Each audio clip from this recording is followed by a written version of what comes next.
रविवार को पंत प्रधान नरेंद्र मोदी का नागपुर दौरा है। इस दौरे के दौरान पंत प्रधान के हस्ते विविध प्रोजेक्ट का लोकार्पण किया जाएगा।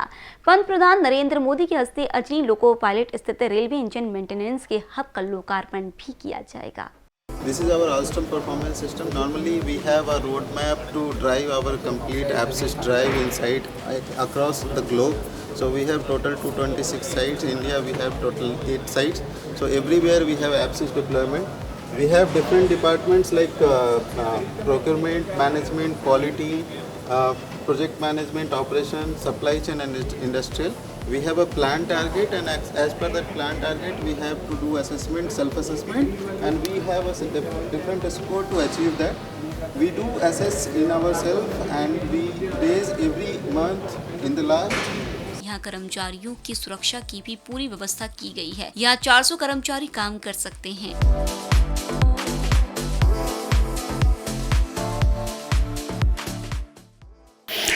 नागपुर डिपो जहाँ पे हम अभी खड़े हुए हैं, यहाँ पर 250 लोकोमोटिव्स का मेंटेनेंस का काम होगा।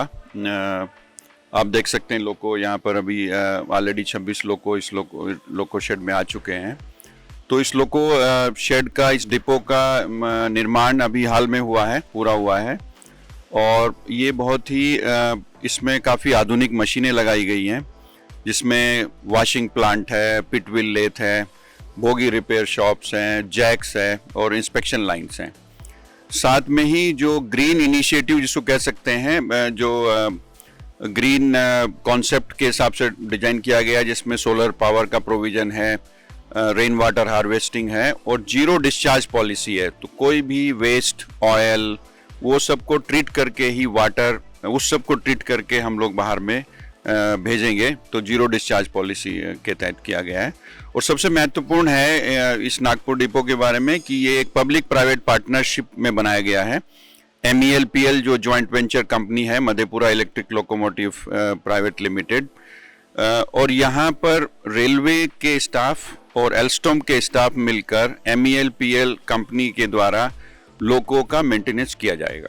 इसकी जो पूरी क्षमता है, करीब यहाँ पर 400 लोग काम करेंगे। अभी जब 250 लोको आ जाएंगे तो उस समय करीब 400 लोग यहाँ रहेंगे, और ये 250 लोकोमोटिव को इसकी क्षमता है हैंडल करने की, जिसको अपग्रेड भी किया जा सकता है, हम उसको बढ़ा भी सकते हैं बाद में अगर ज़रूरत पड़ने पर। तो ये एक जो लोकोमोटिव के मेंटेनेंस का तरीका है, जिसमें मॉडर्न टेक्नोलॉजी यूज हो रही है, जिसमें IoT सेंसर्स के द्वारा हम लोग प्रेडिक्टिव मेंटेनेंस मॉडल पर जा रहे हैं।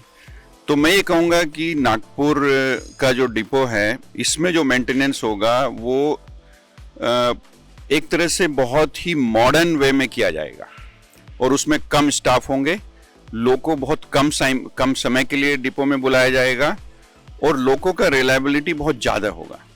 3 चीज़ें मैं समरी में बोल रहा हूँ। जो भी मैंने जैसे बताया, कोई भी पानी, ऑयल, कुछ भी होगा कंटेमिनेशन, तो उसके लिए ट्रीटमेंट प्लांट्स लगाए गए हैं। तो वेस्ट वाटर ट्रीटमेंट है, ETP जिसको बोलते हैं, एफिलेंट ट्रीटमेंट है, और आपका सीवेज ट्रीटमेंट है। तो हर चीज़ को ट्रीट किया जाएगा, उसको जीरो डिस्चार्ज कॉन्सेप्ट बोलते हैं। तो जीरो डिस्चार्ज कॉन्सेप्ट के तहत ये डिपो का निर्माण किया गया है। सेफ्टी बहुत बड़ा इशू है और उस पर पूरा ध्यान रखा गया है। आप देखेंगे कि जैसी जो भी स्टाफ हैं, उनका सेफ्टी का एक स्पेशलाइज्ड ट्रेनिंग होता है, पर्सनल सेफ्टी, फिर इक्विपमेंट को हैंडल करने का सेफ्टी, और उसमें फिर रिफ्रेशर कोर्स होते हैं। तो सेफ्टी एक तरह से जीरो टॉलरेंस है, और ये हमको इंश्योर करना है कि यहाँ पे कोई भी अनसेफ इंसिडेंट्स ना हो। तो सेफ्टी का पूरा ध्यान है, और साथ में कर्मचारियों की सुविधा के लिए यहाँ पे अच्छी कैंटीन है। कैंटीन भी यहाँ पे सब एम्प्लॉयज़ के लिए बनाई गई है। तो उनकी क्रैश हैं एम्प्लॉयज़ के लिए, वुमेन एम्प्लॉयज़ के लिए, बच्चे होते हैं, छोटे बच्चे, उनकी सुविधा के लिए। तो वो सब जो भी एम्प्लॉय की एमिनिटीज़ हैं, उनको यहाँ पर बनाया गया है। कैमरा पर्सन राजकुमार मोहड़ के साथ अभिषेक पानसी, BCN न्यूज़, नागपुर।